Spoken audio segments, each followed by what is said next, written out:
Magandang araw mga kaibigan.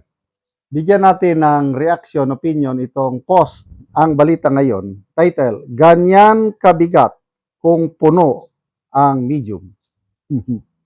Sa maleta ito, medium size. Umani ng attention online ang bagong inilabas na video ni Attorney Levi Baligod, Legal Counsel ng 18 dating sundalo, kung saan makikitang may mga lalaking nagbubuhat ng mabibigat na maleta at isinasakay sa isang helicopter. Sa video na ibinahagi sa kanyang social media, makikita ang isang helicopter na nakaparada habang bukas ang cargo compartment nito. Ilang individual na naka-reflectorized vest ang tila abala sa pagbubuhat ng malalaking maleta papasok sa aircraft. Kapansin-pansin sa mga eksena na ang mga maleta ay tila mabigat at kinakailangang buhatin ng dalawa o higit pang mga tao. Sa caption ng post, iginiit ni Baligod, ganyan kabigat kung puno ang medium. O ito, panoorin natin ang video. Yan o.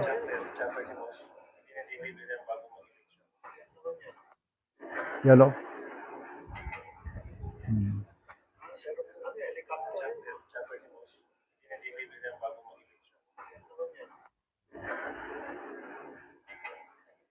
Bago mag-eleksyon, sinasabi oh.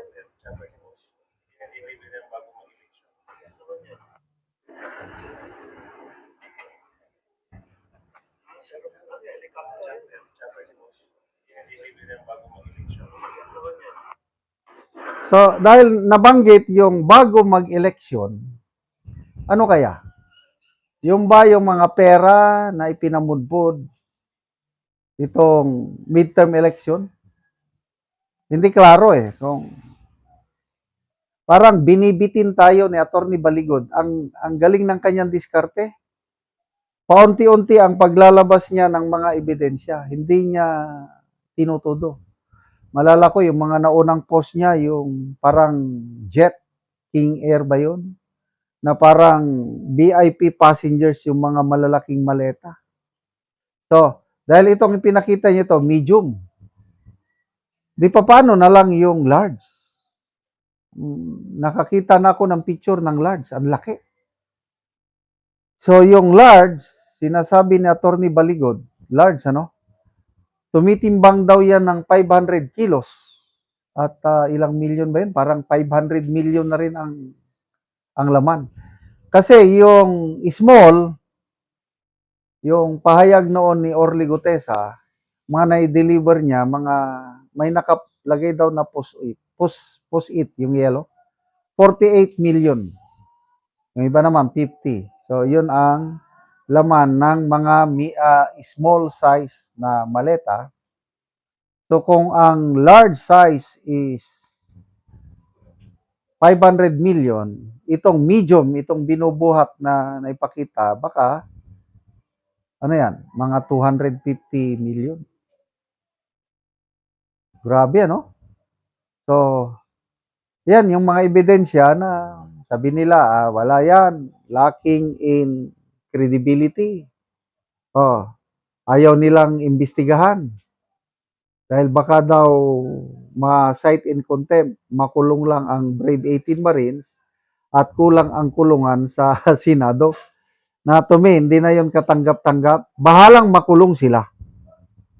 Kung talagang nagsisinungaling itong Brave 18 Marines, niloloko nilang taong bayan. So kung ako ang chairman, patawag ko para i-cross-examine ko sila, mabubuking ko ang nagsisinungaling. Nung nasa serbisyo pa ako, nasa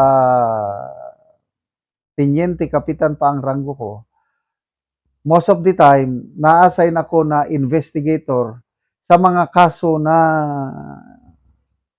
isinampa laban sa aming mga sundalo. Yung abuso ba? Ay nambugbog ng sibilyan, may naglasing, may nagpaputok, meron yung sa babae naman, inabandona, ganon. So, ako ang naatasan na mag-imbestiga o minsan ako na ang nagbo-volunteer eh. So, sa experience ko sa pag-imbestiga, itsura pa lang ng sundalo, sa mata, sa mannerism, makikita ko yung nanginginig ang kamay o ano, nako, ma-determine ko na kung ang sundalo may kasalanan o wala. Ganon din yung civilian na nagreklamo kasi may mga nagrereklamo rin na hindi naman pala totoo. Gusto lang maghahabol ng pera sa sundalo, gustong sustentuhan eh, wala naman palang ginawang kalukuhan yung sundalo. Nadidetermine ko yan. Kaya itong si General Lacson, eh magaling na opisyal ito eh. Kaya nga sabi ni Senator Marcoleta na ano siya, magaling siyang investigador, eh biglang naging manghuhula. So wala na tayong pag-asa na patatawag sa Blue Ribbon Committee hearing ang 18 Marines na ngayong April 14, meron nang naka-schedule na hearing. Nako, biglang pinospone. Anong rason? Una, wala pa daw yung affidavit ni Chavit Singson, wala pa daw. Ngayon, nagre-reklamo si Governor Chavit na sana panindigan ni Senator Lacson yung salita niya. May isa sang salita na ituloy. I don't believe so na problema ang affidavit ni, ang dami niyang abogado na pwedeng gumawa. Bakit irarason ang affidavit o mga dokumentong isasubmit ni Governor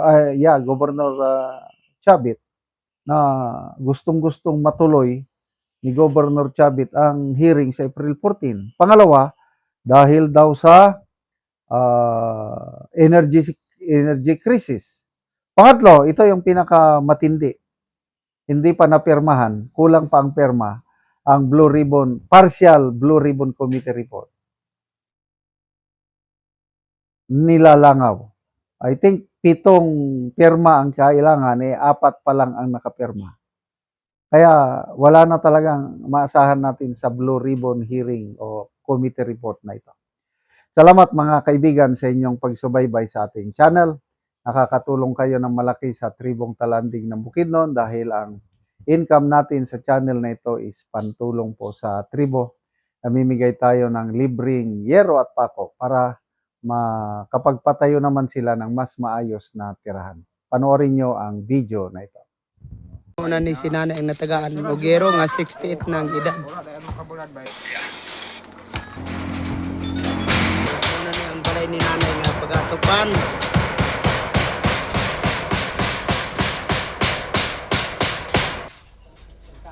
So muna ni ang mga anak ni nanay nga nitabang siya kay si nanay usa naman siya kabalo.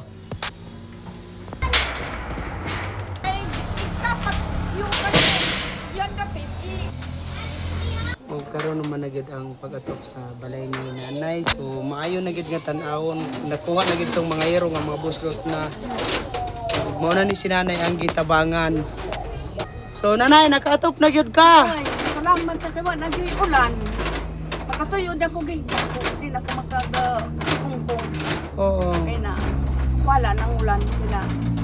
Ato pa naman yun. Salamat sa So gitabangan ka nanay sa imong anak ug masamong nanay. Oh, Kay balo naman ka. Oo. Pila na nanay ka tuig sa imong pagkabalo? Magduha karong March 25. March 25, magduha na ka tuig. Oo. So ang imong panginabuhian nanay, so unsa man asa ka magkuha? Paningkamutan lang na ako kung naay akong kuanan nga ihatag sa akong mga anak. Pagkasaligra ko sa akong mga anak. Nasaligra ka sa imong mga anak. Oo, bata. Tungod man gud sa akong sakit nga high blood.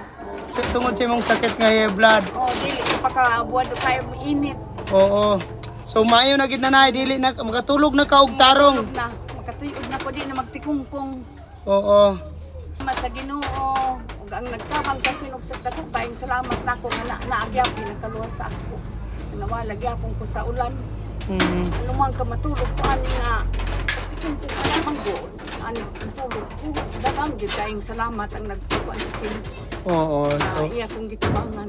Oo, Oo, Salamat kayo, nanay. Salamat po sa sakrimen sa Ginoo, bangan og sin. Oo. Salamat kayo sa nag Oo.